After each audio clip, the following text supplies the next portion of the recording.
They're losing their bottle, apparently. The pressure, the expectation, it's getting too much and it is crippling Liverpool. If this what inhibition looks like, they will be a fearsome proposition when it all clicks. On an evening when some envisaged a false step against doughty opponents, Jurgen Klopp's side were majestic with a 5-star display securing a 5-goal romp and their most emphatic display of the season. Tea could not have come at a better time.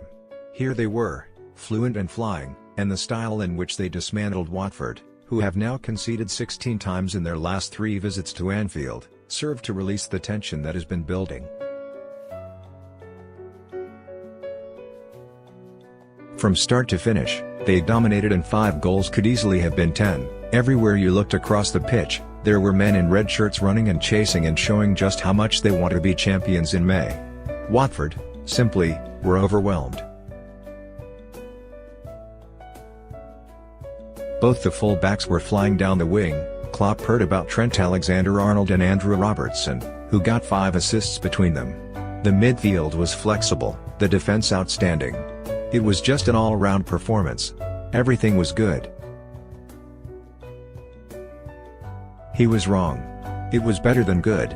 Klopp has been flummoxed by what he has perceived as nitpicking of recent performances, but he spoke in his program notes about having positivity and desire, and those words clearly formed part of his pre-match address. To borrow Linford Christie's famous quote, "Liverpool flew out the blocks on the B of the bang." They are at their best when making fast starts, and Watford were run off their feet from the first skirmishes and never recovered. It all started in the 3rd minute when James Milner, playing in an advanced midfield role, scurried after a ball and charged down Ben Foster's attempt to clear. Not only did it unsettle Watford, the home supporters greeted it with noisy approval. Soon they had a goal to acclaim. Watford were hemmed back on the edge of their own box and, really, it should have been Liverpool who were wearing yellow, such was their determination to buzz around like angry wasps. Milner was instrumental, winning possession and ushering it onto Alexander-Arnold. The young right-back, whose absence at Old Trafford was such a surprise, whipped in the perfect delivery and Mane did the rest, guiding his header beyond Foster. "We knew it, what a very demanding game," said Watford head Javi Gracia. "After we conceded 1 early goal, then it was very difficult for us to compete." Klopp's response was to look to the floor, rather than show even a flicker of emotion, but inside he must have been dancing a jig. He would have known the potential for this contest to be tricky, so the implication of an early advantage was huge. Watford lost by 5 here last season, and, such was Liverpool's determination to go for the jugular, they were right to fear a similar score as threats abounded, from the dancing feet of Salah, Alexander-Arnold's youthful exuberance and Mane's panache.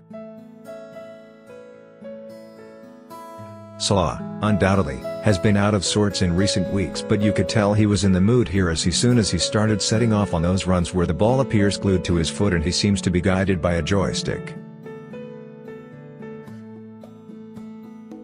"Wow," said Klopp of the Egyptian. "He was absolutely unplayable." One surge in the 22nd minute created the second, as he twisted past Adam Masina. The left back was able to get a foot in, but the ball was not cleared. Again Alexander-Arnold provided the centre and Mane did the rest, chipping the grounded Foster with a back heel. Yes, you read that right.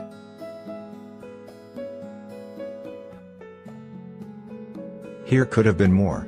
Salah, chasing another little piece of history, was determined to score his 50th goal, but the woodwork thwarted him in the 37th minute after he had jinked past the increasingly frazzled Masina. The excellent Fabinho, meanwhile, went close from 25 yards. Watford were limited to counter-attacks, but each time they tried to cause mischief, Virgil van Dijk was in the way and Gerard Deulofeu quickly realized that openings would not come with the generosity Cardiff showed him last Friday. With such a buffer, and in such a mood, there was never any possibility of Watford causing a surprise. The only question was whether Liverpool were going to really cut loose and improve their goal difference. Their answer was positive.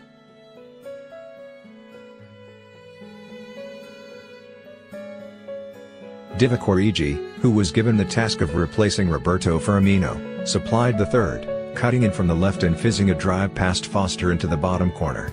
Klopp celebrated this one, not with the gusto of the Belgians' winner against Everton in December, but delight was evident. By the end, he was beaming. Van Dijk added 2 headers from close range, one from an Alexander-Arnold cross, the other from Robertson's centre, to leave the stadium bouncing. They're in an outstanding position with 10 games to go. They may take some catching,